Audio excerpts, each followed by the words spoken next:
Imaginez un instant une société sans État, une société entièrement basée sur la liberté individuelle et le consentement mutuel.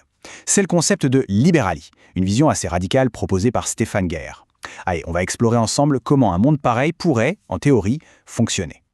Alors, pour bien comprendre cette idée, on va suivre un parcours en 4 étapes. D'abord, on va définir ce qu'est libérali, ensuite on se penchera sur le principe de responsabilité, qui est vraiment le socle de tout ça, puis on regardera un modèle qui existe déjà, celui du Liechtenstein, avant de finir sur la stratégie imaginée pour que ce genre de société puisse voir le jour un peu partout. Bon, alors entrons dans le vif du sujet. Libérali, qu'est-ce que c'est exactement? La définition est claire. Libérali, c'est l'idée d'une société où la liberté de l'individu est la valeur suprême, la règle d'or.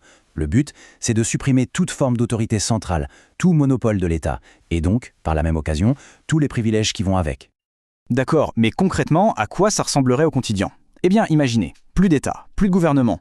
Les seules règles qui s'appliquent sont celles du droit naturel et un principe tout simple, ne pas agresser les autres. Chaque interaction, chaque service repose sur un contrat volontaire entre les personnes.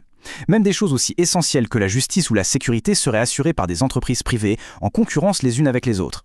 L'objectif final, c'est une carte du monde redessinée, comme une mosaïque de territoires souverains où chacun choisit les règles qui lui conviennent. Cette citation, elle illustre parfaitement la critique des privilèges créés par l'État. Pour que ce soit plus parlant, prenons l'exemple d'une grève dans les services publics. Du point de vue libertarien, le citoyen qui paye ses impôts est pris en otage 2 fois. D'une part, il subit les conséquences du blocage, d'autre part, son argent, via l'impôt, continue de payer les salaires des grévistes. C'est exactement ce genre de situation que Libérali chercherait à éliminer. Mais évidemment, pour qu'un système comme ça puisse tenir la route, il faut un pilier fondamental, une condition sine qua non, la responsabilité individuelle. Et voilà la grande question, l'objection qu'on entend le plus souvent. Est-ce qu'on est vraiment capable de se gérer nous-mêmes, sans une autorité supérieure? L'argument de Gueschiers, c'est de dire que la société devrait partir du principe que oui, un adulte est responsable par défaut. Pour expliquer ça, l'analogie est assez simple, mais elle fait réfléchir. On considère que le rôle de la société, c'est d'accompagner un enfant, de le guider de l'immaturité vers la responsabilité. C'est un apprentissage normal. Eh bien, de la même façon, le système légal devrait être pensé pour inciter les adultes à rester responsables, et non pas pour partir du principe qu'ils ne le sont pas. Et c'est là le point crucial. Une société qui se dit humaniste ne peut pas vraiment s'arroger le droit de décider arbitrairement qui est apte à la liberté et qui ne l'est pas. En fait, dire d'un adulte qu'il est irresponsable de façon définitive, c'est lui enlever toute chance d'apprendre de ses erreurs, c'est lui refuser une possibilité qu'on accorde pourtant à n'importe quel enfant. Bon, on pourrait se dire que tout ça, ça reste de la belle théorie, un peu utopique. Et pourtant, il y aurait un pays qui, dans les faits, s'approcherait pas mal de ces principes. Et ce pays, c'est le Liechtenstein. Alors, qu'est-ce qui rend ce tout petit pays si particulier? Premièrement, sa monarchie constitutionnelle aurait permis d'éviter les dérives du clientélisme politique. Deuxièmement, c'est l'un des pays les plus riches du monde, ce qui tend à montrer que liberté économique et prospérité vont de pair. Il est aussi très attaché à sa neutralité. Mais le plus incroyable, le point vraiment unique, c'est ce fameux droit de sécession inscrit dans sa constitution. Chaque commune peut, si elle le décide, faire sécession et devenir indépendante.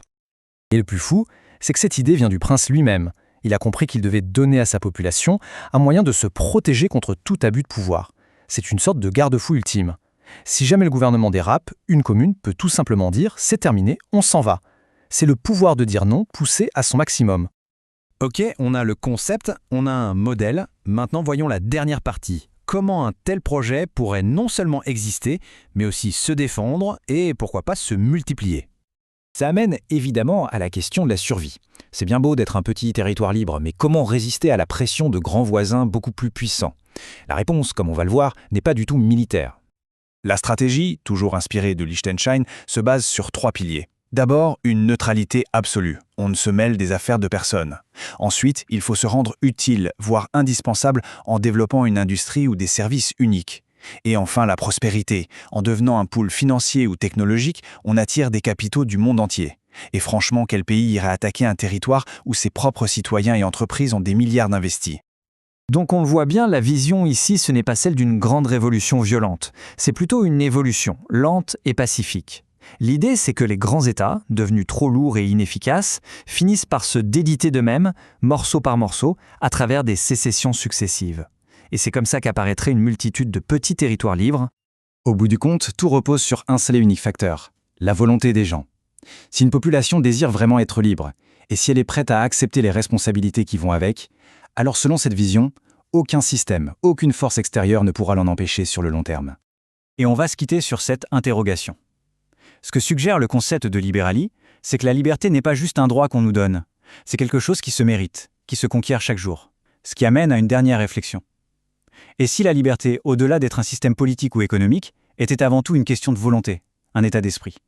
La question reste ouverte.